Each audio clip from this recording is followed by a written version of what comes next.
आज हमने मुस्लिम personal board की तरफ से हम ही नहीं पूरे मुल्क में जितने भी मुसलमान हैं वहाँ के बड़े बड़े मकामात पर मुस्लिम पर्सनल बोर्ड की तरफ से मेमोरेंडम दिया जा रहा है।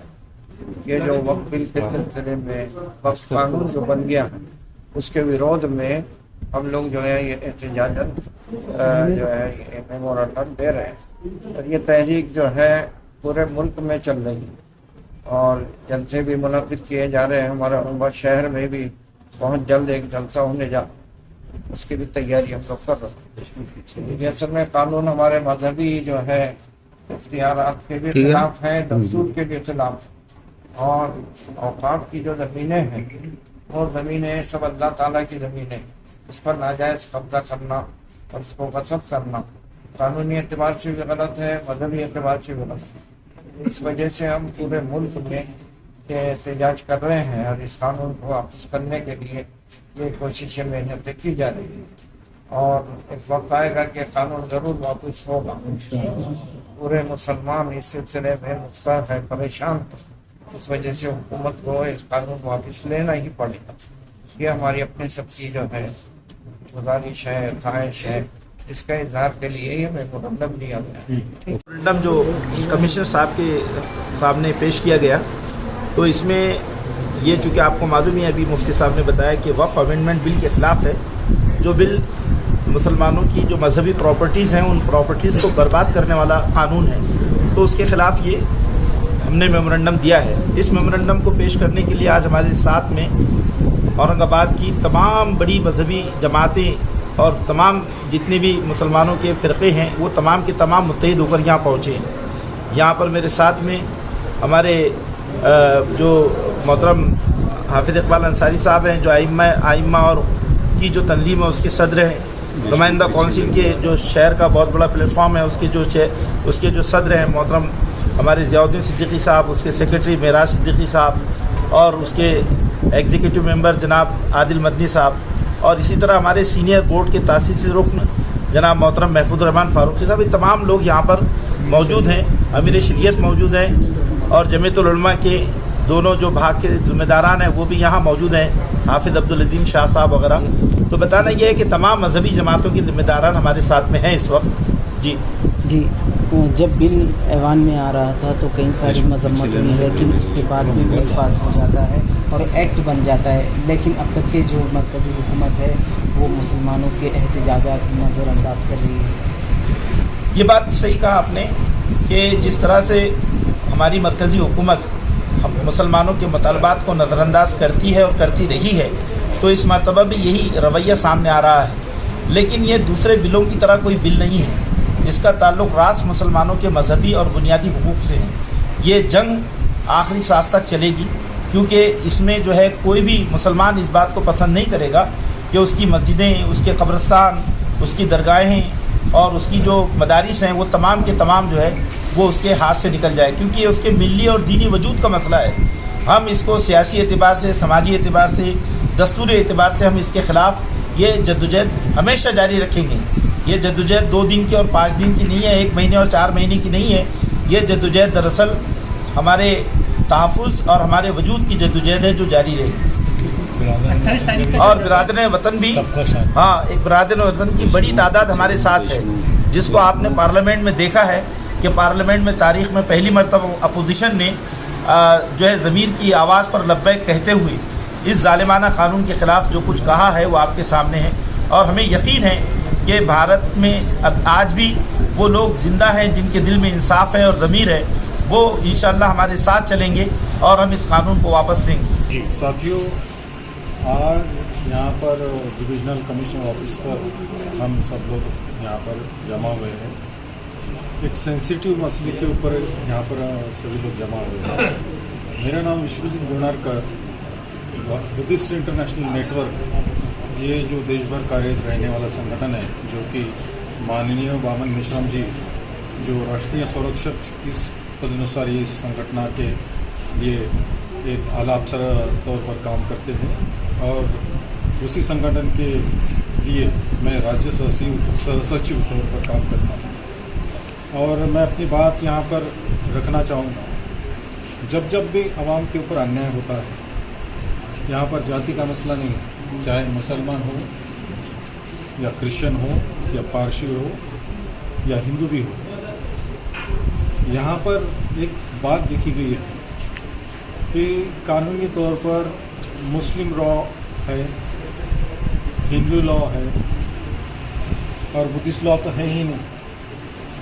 अगर न्याय की बात आती है, जब हिंदू का प्रॉब्लम आता है तो हिंदू लॉ काम करता है, मुस्लिम लॉ का जब प्रॉब्लम आता है तो मुस्लिम लॉ काम करता है। और वक्फ बोर्ड के लिए भी एक सेपरेट कानून है। और यहाँ पर हमने देखा है कि वक्फ बोर्ड के लिए जो गवर्नमेंट के द्वारा, मैं तो कहूँगा गुस्ताखी की गई है, उसका हम कड़े तौर पर विरोध करते हैं। और मैं बुद्धिस्ट इंटरनेशनल नेटवर्क राज्य सचिव के नाते इसका हमारे संगठन द्वारा निषेध करता हूँ। और मैं मेरी तरफ से और हमारे संगठन की तरफ से बड़े स्ट्रॉन्ग तरीके से इस जो वक्फ बोर्ड का जो मसला जो चल रहा है, जो कि अन्यायकारक है, उसको हमारा कड़ा समर्थन है। और संक्षिप्त में थोड़ी सी अपनी बात और रखना चाहूँगा। ये कानूनी तौर पर वक्फ बोर्ड में गवर्नमेंट का इंटरफेरेंस करना, ये इतनी बात सीमित नहीं है, ये अन्याय वाली बात है। जब भावनाओं के तौर पर राम मंदिर सुप्रीम कोर्ट द्वारा अगर दिया जाता है तो मुझे माफ़ करना दोस्तों, ये हमारे भी भावना का मतलब है, ये मुस्लिम अवाम की भावना का मतलब है। ये कोई वक्फ बोर्ड का मतलब नहीं है, ये मुस्लिम लोगों की भावनाओं का मतलब है।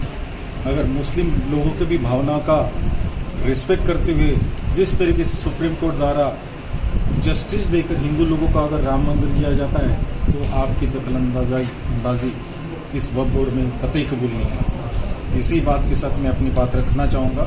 और एक छोटी सी आखिरी बात रखूँगा, मैं आप सभी से भी एक अपेक्षा करता हूँ कि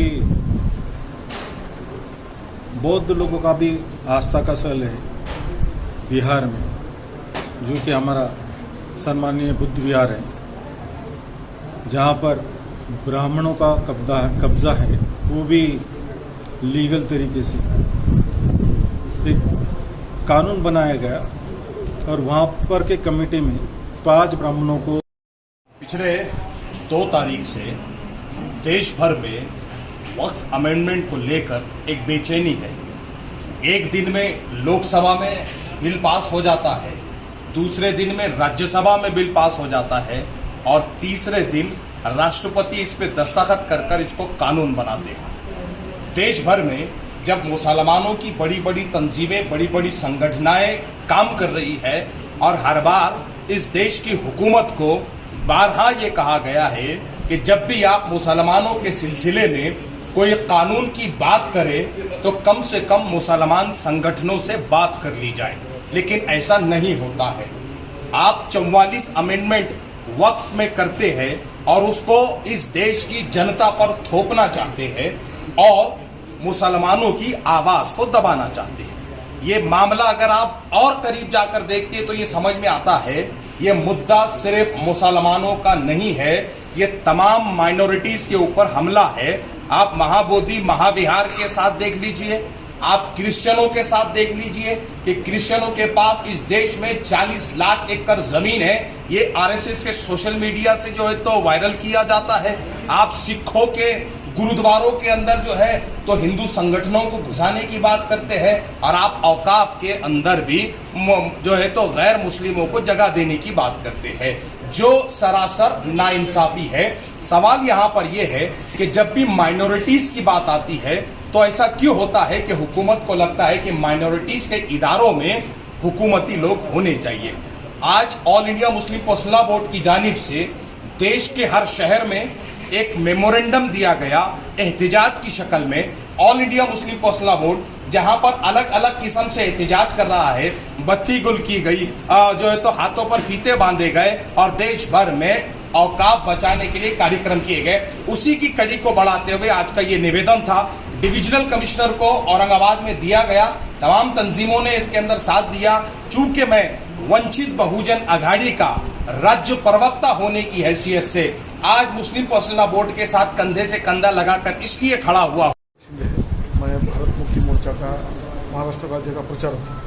आज औरंगाबाद में मुस्लिम पर्सनल लॉ बोर्ड और सभी मुस्लिम संगठनों के माध्यम से जो मेमोरेंडम यहाँ पर विभागीय आयुक्त को दिया गया वो वक्फ बिल के विरोध में दिया गया।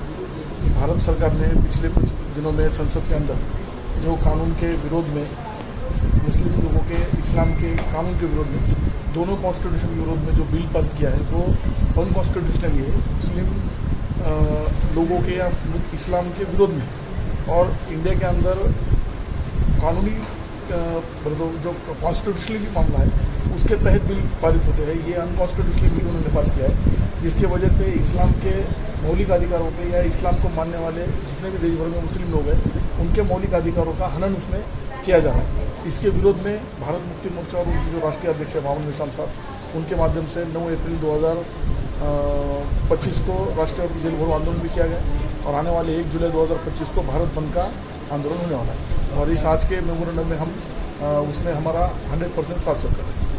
आर्टिकल खत्म कर दी जा रही है तो नतीजे में हज़ारों प्रॉपर्टीज वो खत्म हो जाएगी। उसके बाद में जो दूसरा बड़ा मसला है कस्टोडियन का है कि हमारा जो बोर्ड है उस बोर्ड में जो नॉन मुस्लिम्स हैं उनको रखा जाएगा। और जाहिर सी बात है कि जितने भी यहाँ पर धार्मिक बोर्ड है तो उस पर वो तमाम धार्मिक के जो लोग हैं वही उसको चलाते हैं। ये बात पार्लियामेंट में भी हुई है, तो ये उसका बड़ा इशू है। तीसरा बड़ा इशू उसमें ये भी आ रहा है कि आर्कियोलॉजिकल डिपार्टमेंट के तहत जो हमारी वो प्रॉपर्टीज जो यानी जहाँ पर हमारी इबादतें होती हैं लेकिन पुरानी होने की वजह से आर्कियोलॉजी की निगरानी में है, तो अब उसमें ये अमेंडमेंट आया कि वो उसकी वक्फ बोर्ड की वो वहाँ पर वो नहीं होगी, मिल्कियत नहीं होगी, बल्कि वो खत्म हो जाएगी। नतीजे में बड़ी बड़ी मस्जिदें हमारी जितनी जामा मस्जिदें हैं जो 500 साल 600 साल पुरानी हैं। और ये जो चीज़ें हैं इसके नतीजे में बेशुमार मसाइल में से एक मसला ये है कि वक्फ के जितने भी प्रॉब्लम्स हैं उसके जो ज़मीनों के वो प्रॉब्लम्स को सॉल्व करने का जो पूरा इख्तियार है वो गवर्नमेंट ऑफिसर को होगा, यानी एक तरह से नया जो इसमें। और सबसे खतरनाक बात यह है कि वक्फ प्रॉपर्टी जो कानून हिंद के मुताबिक, दस्तूर हिंद के मुताबिक जिसको चलाने, देखने, इंतज़ाम इंसरान की पूरी निगरानी वो माइनॉरिटीज़ की होती थी, धार्मिक माइनॉरिटी की। अब उसकी उस प्रॉपर्टी की मिल्कियत का जो मामला है वो उनसे हटकर हुकूमत के पास आएगा, तो हुकूमत जो है वो है कि उसको कंट्रोल करेगी। तो ये इस तरह की बेशुमार उसके ऐसी अमेंडमेंट्स हैं जो तकरीबन 44 से भी ज़्यादा है। उन अमेंडमेंट्स के नतीजे में ये पूरी वक्फ की प्रॉपर्टी मुकम्मल तौर से हमारी निशाने में लग गई है। हम इसमें दो बातें बताना चाहते हैं। एक ये है कि ये वक्फ की जो प्रॉपर्टीज है ये किसी गवर्नमेंट की दी हुई नहीं है, ये हमारे बुजुर्गों ने जो दीन के नाम पर इबादत के तौर पर दी है। यानी हमारे पास में इबादत के दो कॉन्सेप्ट हैं। एक कॉन्सेप्ट ये है कि हम ईश्वर के सामने नमाज पढ़ें और दूसरा कॉन्सेप्ट ये है कि हम नमाज पढ़ने के लिए ज़मीन दें। तो जो ज़मीन दी जाती है वो भी इबादत का हिस्सा है और वो कानून में लिखा हुआ है। जितनी भी सुप्रीम कोर्ट के जजमेंट्स अब तक है उसमें यही बात लिखी गई है और ये आज से 1400 साल पहले से ये चीज़ रही है। तो गोया कि ये हमारे जो इबादत पूजा पाठ का ये हिस्सा है ये एक तरह से मतलब पूरी तरह हमारा सत्य खत्म हो जाएगा। तो मैं आपसे ये बात अर्ज कर रहा हूँ मोहतरम कि आप हमारी चूँकि पब्लिक की आवाज़ को ऊपर तक ले जाने वाले गवर्नमेंट के बहुत अहम आप जो है प्रतिनिधि हैं, तो इस उन्वान से हमने ये मेमोरेंडम पूरे हिंदुस्तान में दे रहे हैं, पूरे भारत में जी। तो शायद ये बात है, बस यही है, ये बातें हाँ ये मुस्लिम जो 3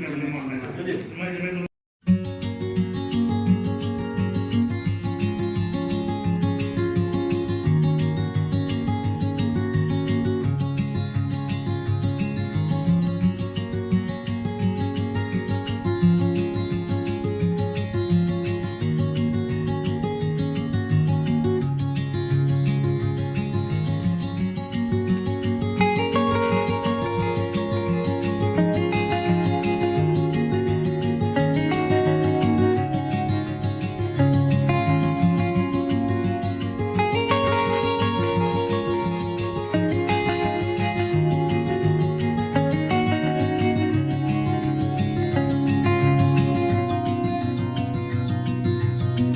है।